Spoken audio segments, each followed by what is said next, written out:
technology review where I felt like there wasn't much of a place to move up in the world, and I knew that I knew that I could do more than I was doing there.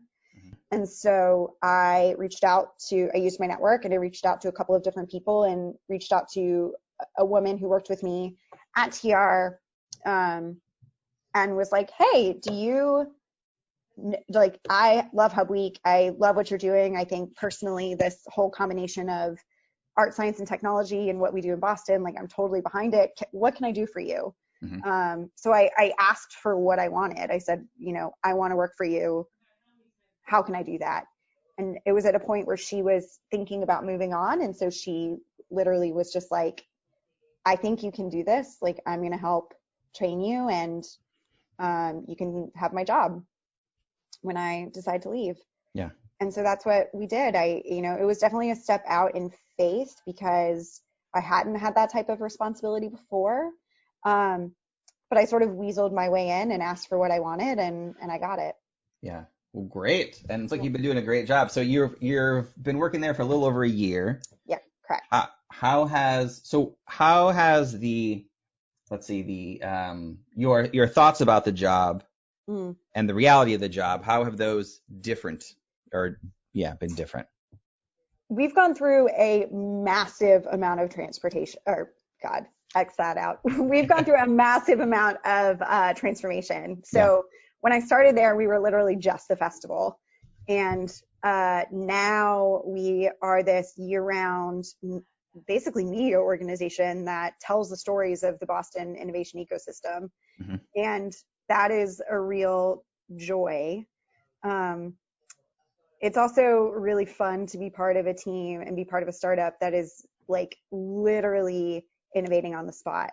And it uses a different side of your brain than I've used in my different organizations that are sort of like being a cog in a machine in some way. Like, you have your roles, you have your responsibilities, but there's total overlap where we are at Manifest Boston in that if you have an idea, it will probably happen. Like, if you build it out enough, if you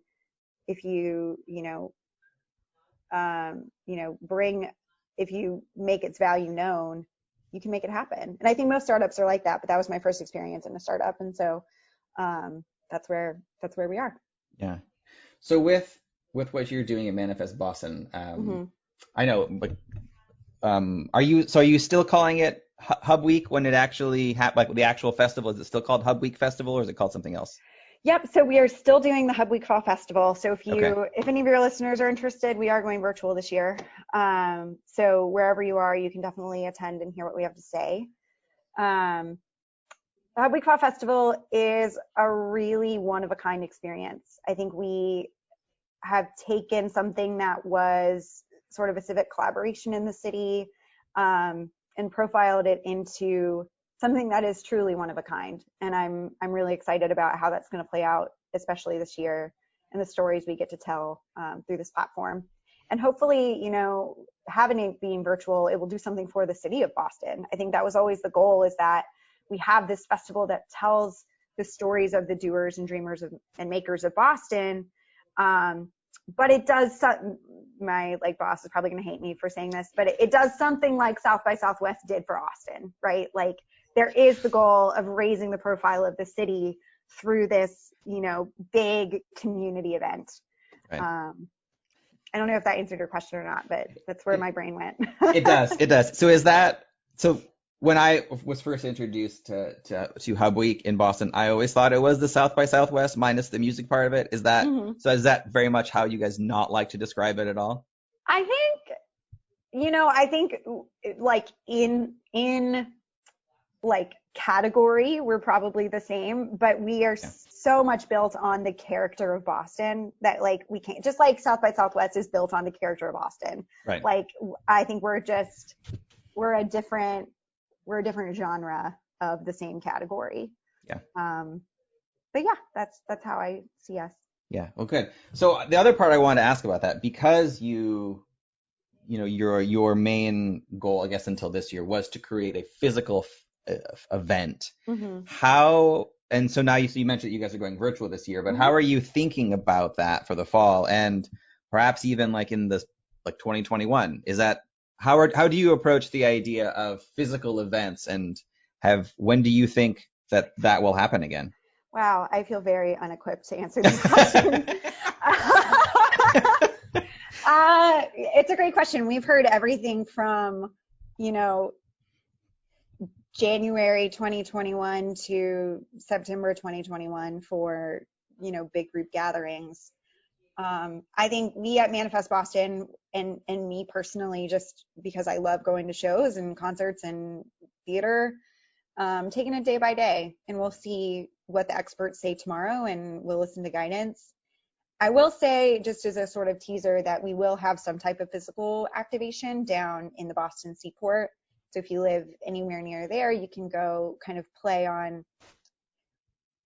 this sort of art experience that we're trying to curate down there, so that there will be some type of special moment where people can like reemerge from their houses after being quarantined for so long and come experience something together that is safe and that is, in line with all of the guidelines that the state's setting up for us. But we have so much great art and so many people that have put their hearts and souls into this. Like we can't not share that with the city. Great. So let's talk about your venture. That looks like you recently just launched since our last conversation. Yeah. So tell me about Hopscotch Industries and what's that about? Yeah. So Hopscotch Industries, because there's another company called Hopscotch Labs, and we're trying to figure that out now. Who gets the name? Yeah. But this is before we've had to pivot. I think before the quarantine, we were starting to investigate a physical space for a co-working space that would be specifically geared towards working families. And how do we support men and women who wanted to have a career and also wanted to have a family? Mm-hmm. Because it's really hard. It's really hard to be a working parent. I can say that myself. I have 2 small kids, and it's so many people, or even like working parent or not, all parents are working parents. I think any mom or dad who stays at home with their kids will say that they want 2 hours to themselves to like read a book or work on a side hustle. And so how could I and my business partner, how could we really do our best to make sure that families have all the resources that they need? Mm-hmm. So that's what it is. Yeah. So it's pivoted a little bit because, I think it was like a co-working bubble. Like before COVID, everybody was like, co-working is great. And there were little shops popping up everywhere. And so now I think we just need to see what the future holds. Mm-hmm. Yeah. So I want to talk to you about how you approach fear. Mm-hmm. Because if you just look at kind of your bio and experiences, it seems like you're someone who just has been very fearlessly going from one thing to another, and taking advantage of opportunities, which is amazing. But those times when you feel fear, and maybe it's when you first decided that you didn't want to be an opera singer anymore, or even just mm-hmm. transitioning from MIT Review to what you're doing now at Manifest Boston. When you hit times when you feel apprehensive or fearful, how do you approach those and how do you overcome them? Fear is a great motivator because you have 2 options. You can either fight and succeed, or you can fail. And I think that I've come to a place in my life, and the arts will teach you this more than anything else. I think more than sports, more than anything, like failure is really not that big of a deal. Mm-hmm. So if there's no repercussion that can hurt you mentally or emotionally, then why not take the leap and take a chance, and maybe you'll succeed and maybe you won't, but getting back up and like brushing your legs off and saying, okay, we're going to keep going. Like that is the best lesson that I think the arts, and specifically classical music, because there's a lot of failure in classical music, mm-hmm. Has taught me. And it's a lesson that I hope to instill in my kids, and I hope to just keep cultivating as I get older. Mm-hmm. Yeah. Yeah, that's absolutely fantastic. So it's interesting because I've heard that from multiple people who work in whether music or the arts, and how it's like it kind of inoculates you to failure because you fail all the time. Yeah, all the time. Yeah. I failed all the time. Some people don't fail all the time. I definitely failed all the time. Yeah. Great. Well, so we've already covered my final question, which was about the best advice, but I want to give you a chance if there's another piece of advice that popped in your head, besides what your professor told you. But has there been another piece of advice that you say has been the best advice you've ever received on the non-classical music side? Yeah.